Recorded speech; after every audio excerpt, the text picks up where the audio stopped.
December 1st, 1948. A man walks onto Somerton Beach in Adelaide, Australia. Well-dressed, mysterious, alone. By morning, he's dead. No ID, no witnesses, no answers. 76 years later, his identity remains unknown. His death, unexplained. And hidden in his clothes was a code that has baffled cryptographers, intelligence agencies, and amateur sleuths worldwide. This is the story of the Somerton Man, and why this case continues to haunt investigators today. What's up, mystery lovers? I'm back with another deep dive into one of the most perplexing cold cases in history.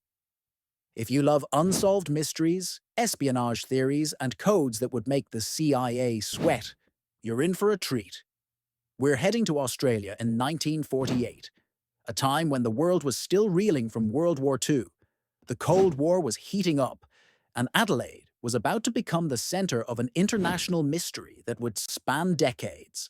But before we start, if you enjoy content like this, make sure to hit that subscribe button and ring the notification bell. Trust me, you won't want to miss what we uncover today. December 1st, 1948, 6:30 a.m. Two early morning joggers are running along Somerton Beach, just south of Adelaide, when they spot something unusual. Lying against the seawall is a man, perfectly dressed in a suit and tie, appearing to be asleep. But he's not sleeping, he's dead. The police arrive and immediately notice something strange. This isn't your typical beach death. The man is too well positioned, too neat. His expensive clothing is barely disturbed by the ocean breeze. Now here's where things get weird right from the start. The man had no identification whatsoever. No wallet, no papers, nothing. But that's not the strangest part. Every single label on his clothing had been carefully cut out with a sharp instrument. His suit, his shirt, his underwear, every identifying mark had been systematically removed.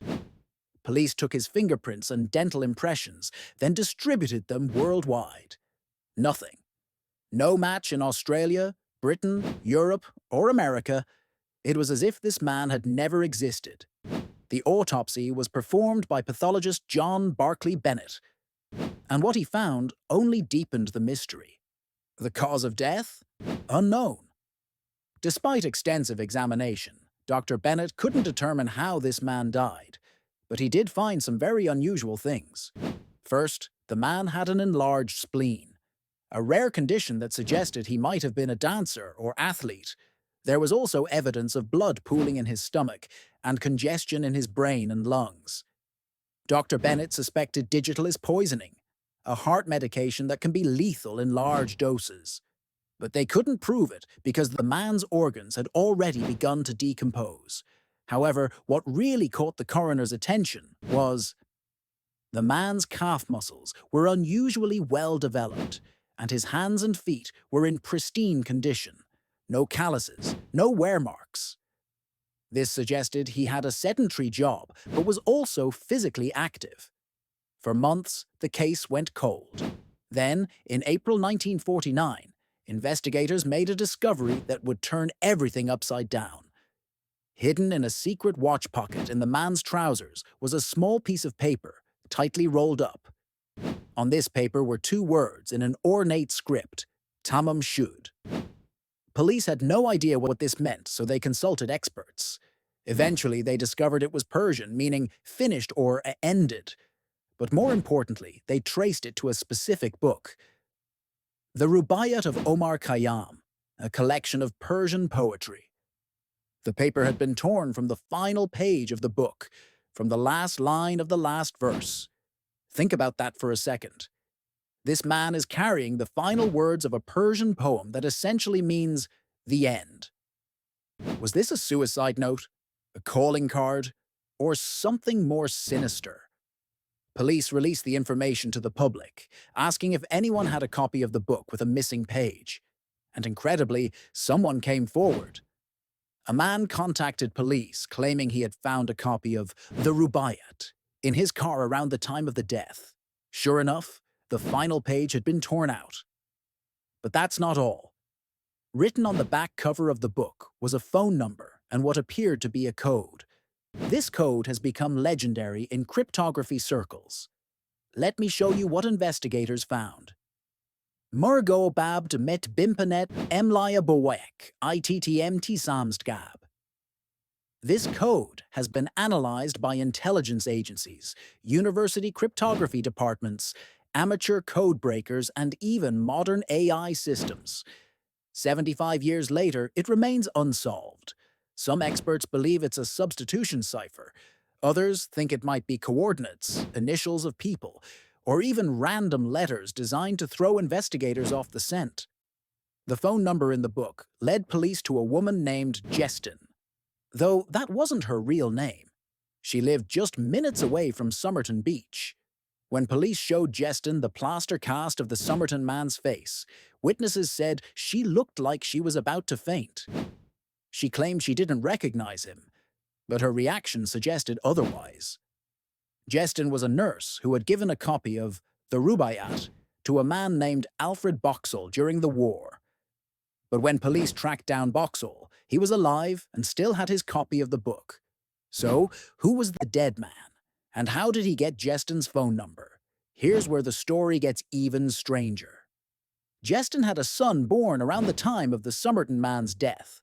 When investigators later examined photos of this son as an adult, the resemblance to the Somerton man was striking.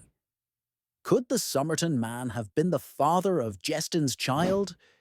Did he come to Adelaide to confront her? Was his death connected to this relationship? Jestin took her secrets to the grave, never admitting to knowing the man's identity. Given the timing, 1948, height of Cold War tensions, many investigators have theorized that the Somerton man was a spy. His physical condition suggested that he had undergone military or intelligence training. The removed clothing labels, the lack of identification, the mysterious code, all hallmarks of espionage work. Adelaide was home to rocket testing facilities and had significant military importance. Could the Somerton man have been conducting surveillance? Was he a Soviet agent? An American operative? A double agent who was discovered and eliminated? The digitalis poisoning theory supports this. Digitalis was sometimes used by intelligence agencies as an untraceable poison because it mimics heart failure. Some researchers have even suggested that the code might be a one-time pad, an unbreakable encryption method used by spies, which would explain why it has never been solved. In recent years, technology has brought new hope to the case. In 2021, researchers finally got permission to exhume the Somerton man's body for DNA analysis. The DNA testing revealed he was likely of European descent, with no close matches in genealogy databases. However, researchers were able to narrow down potential family lines. In 2022, investigator Derek Abbott claimed to have identified the Somerton man as Carl Charles Webb, an electrical engineer from Melbourne. Using DNA genealogy and family tree analysis, Abbott built a compelling case. But the identification remains controversial. Other researchers question the DNA evidence and argue that key questions remain unanswered. Even if Webb is the Somerton man, we still don't know how he died, what the code means, or his connection to Jestin. What makes the Somerton man case so compelling isn't just the mystery itself. It's how every answer leads to more questions. Was he a spy caught in Cold War intrigue? A jilted lover seeking reconciliation? A man with a rare medical condition who simply collapsed on the beach? The code remains unsolved. The cause of death remains unknown. The true identity, while possibly discovered, still leaves gaps in the story. Perhaps that's fitting for a man who carried the final words of a Persian poem meaning finished or ended. His story may never truly be finished. The Somerton man represents one of those rare cases where reality is stranger than fiction. It has every element of a perfect mystery: espionage, romance, codes, poison, and a victim who vanished from history. What do you think happened? Was he Carl Webb seeking his lost love? A spy who knew too much? Or something else entirely? Let me know your theories in the comments below. And if you enjoyed diving into this mystery with me, make sure to like this video and subscribe for more unsolved cases. The Somerton Man may have taken his secrets to the grave, but his story continues to fascinate new generations of amateur detectives. Maybe one of you will be the one to finally crack the code. Until next time, keep questioning, keep investigating, and remember, the truth is out there.